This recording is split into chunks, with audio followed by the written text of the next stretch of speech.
Why you wake up at 3 a.m. Hello and welcome. If you find yourself waking up around 3 a.m. and you can't get back to sleep even though you're exhausted, this isn't random. And it's not just bad luck. There are specific reasons why your system wakes up at that time and why getting back to sleep feels so difficult. My name is Frank Baan, and this is the Unlimited Me. In this session, we're going to look at what's actually happening when you wake up in the middle of the night, and why the usual advice doesn't really help. Let's begin. Part 1. Why 3 a.m.? First, let's talk about timing. Why does this happen around 3 a.m. specifically? Or sometimes 2 a.m. or 4 a.m., but usually somewhere in that window. It's not coincidence. Your sleep works in cycles, and each cycle lasts about 90 minutes. And in each cycle, you move through different stages, from light sleep to deep sleep, and then into REM, rapid eye movement. The first half of the night is dominated by deep sleep. Your body is doing heavy restoration, repairing tissue, consolidating memory. Deep, uninterrupted rest. But in the second half of the night, around 3 or 4 a.m., sleep becomes lighter, more REM, more transitions between sleep stages, and during those transitions, you naturally become closer to waking. For most people, the brain briefly checks, everything okay? And if the answer is yes, you drift back into sleep without even remembering you woke up. But for some people, that brief check becomes a full wake up. Why? Because their nervous system doesn't get a yes to that question. It gets, not sure, better stay alert.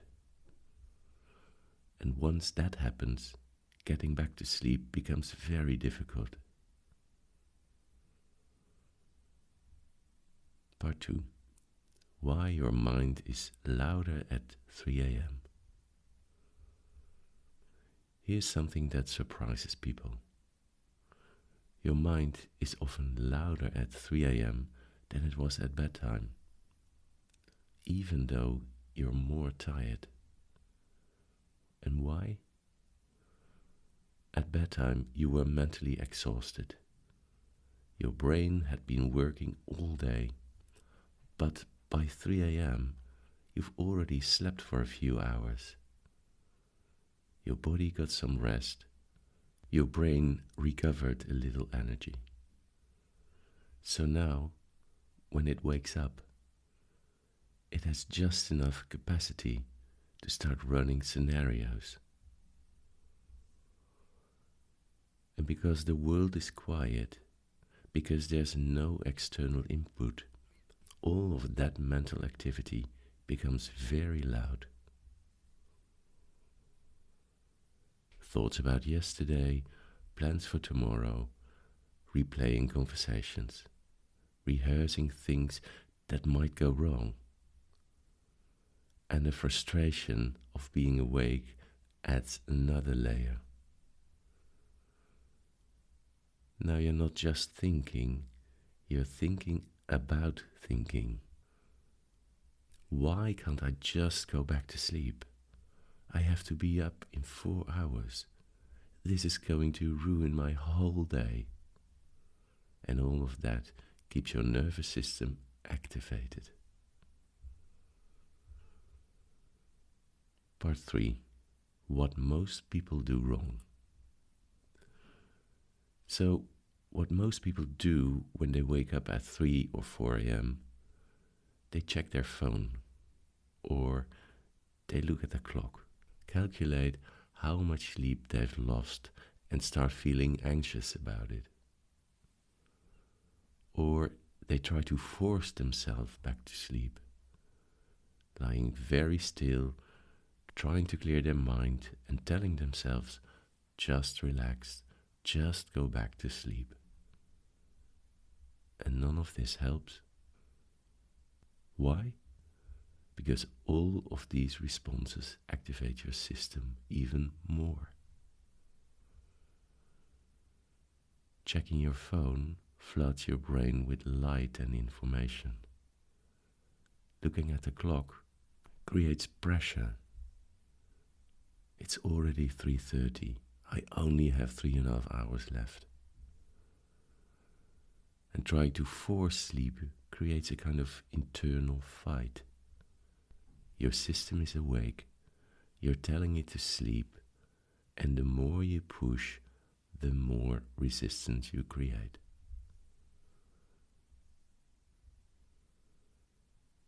Part 4.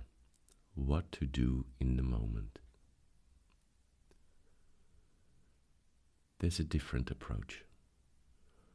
When you wake up at 3 a.m., the first thing to do is accept that you're awake. Not happily, not with gratitude, just factually. I am awake right now. This removes the fight. You're not trying to force something that isn't happening yet. You're just acknowledging what is. And then, don't turn on bright lights. If you need to get up, use dim lighting. Your brain is still trying to maintain its sleep rhythm. And bright light tells it, time to wake up fully. Instead, do something boring. No, not your phone, not something stimulating. Read a few pages of a book you've read before and sit quietly. Listen to something very calm. The goal is not to make yourself sleepy. The goal is to not make yourself more awake. And when you start to feel sleepy again, not tired, sleepy, that's when you go back to bed. Not before, because if you lay in bed awake for too long, your brain starts to learn, bed is the place where I'm awake and frustrated. And that makes the pattern worse. Part 5. The deeper work. Now, all of that can help in the moment, but it's surface level. Because the real question is, why is your system waking you up in the first place? If your nervous system fully trusted that it was safe to stay asleep, those natural transitions at 3 a.m. wouldn't become full wake-ups. You'd briefly surface, check that everything is okay, and drift back down. Just like you did when you were a child. So, the deeper work is not about managing the 3 a.m. wake-up. It's about teaching your system that it doesn't need to wake up protecting you anymore. And that doesn't happen through one good night. It happens through repetition of small safety signals throughout your day and throughout your evening. Signals that quietly tell your body, we're okay, you can let go.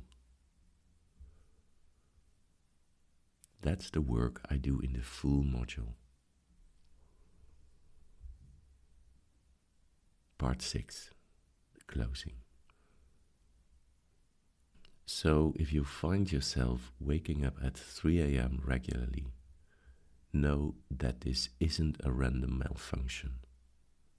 It's your nervous system still running an old pattern. A pattern that once made sense, but doesn't need to keep running.